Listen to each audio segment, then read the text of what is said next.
সব প্রমাণপত্র আমাদেরকে বলে যে বাংলাদেশ পাচার করবে। অপরাধ শুধু বাংলায় কথা বলা। অভিযোগ শুধুমাত্র এই কারণেই পশ্চিমবঙ্গের বাসিন্দাদের ধরপাকড় অব্যাহত রয়েছে বিজেপি শাসিত বিভিন্ন রাজ্যে। এবার সামনে এলো হরিয়ানার এই ছবি। নদিয়ার চাপড়ার বাঙালঝি। পেট চালাতে এই এলাকার অনেকেই 15 বছর ধরে হরিয়ানায় বসবাস করেন। কেউ পরিযায়ী শ্রমিক, তো কেউ লোহার ছাট কেনা বেচার কাজ করেন।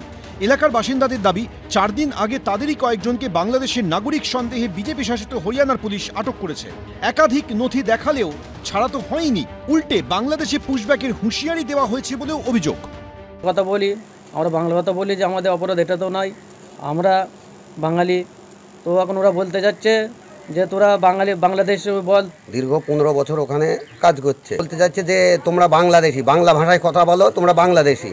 তারপরে ওদের কাছে ইন্ডিয়ান যে ডকুমেন্টস সবগুলা ওরা দেখিয়েছে, ডকুমেন্ট ছুরি ফেলে দেয় আর ওদের ওপরে অত্যাচার করে। অন্যদিকে শনিবার সকালে কোচবিহারের প্রায় 10 জন বাসিন্দাকে বাংলাদেশি সন্দেহে আটক করা হয়েছে বিজেপি শাসিত হরিয়ানার গুরগাঁওয়ে। সামনে এসেছে এই ভিডিও। এই প্রেক্ষাপটে পরিবারগুলোর পাশে দাঁড়িয়েছে তৃণমূল। অদূরে হরিয়ানার গুরগাঁওয়ে বাদশাপুর সেক্টর 65-এ আমাদের বাংলার প্রায় 10 জন পরিযায়ী শ্রমিককে গুরগাঁওয়ের পুলিশ আটক করে বাংলাদেশের সন্দেহে। আমি রাজ্যসভার সাংসদ পরিযায়ী শ্রমিক বোর্ডের মাননীয় চেয়ারম্যান সামিরুল ইসলামকে গোটা বিষয়টি জানাই এবং ডকুমেন্টসগুলো পাঠাই। বাংলার মানুষ বলে তাদেরকে হয়রানি করা হচ্ছে, এটা কখনো মানা যায় না।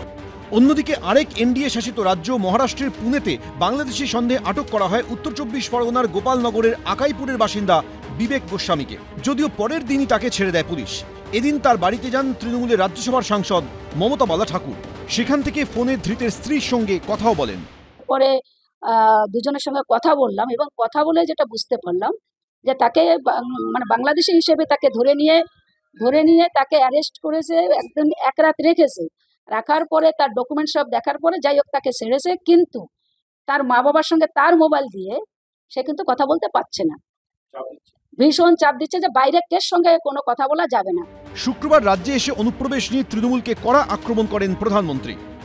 आज जब देश के सामने टीएमसी की साजिशें उजागर हो गई है तो उसने घुसपैठियों के पक्ष में नई मुहिम शुरू कर दी है। আর শনিবার বাংলাদেশি সন্দেহে আটকদের পাশে তৃণমূলের দাঁড়ানো নিয়ে শুরু হয়েছে তরজা।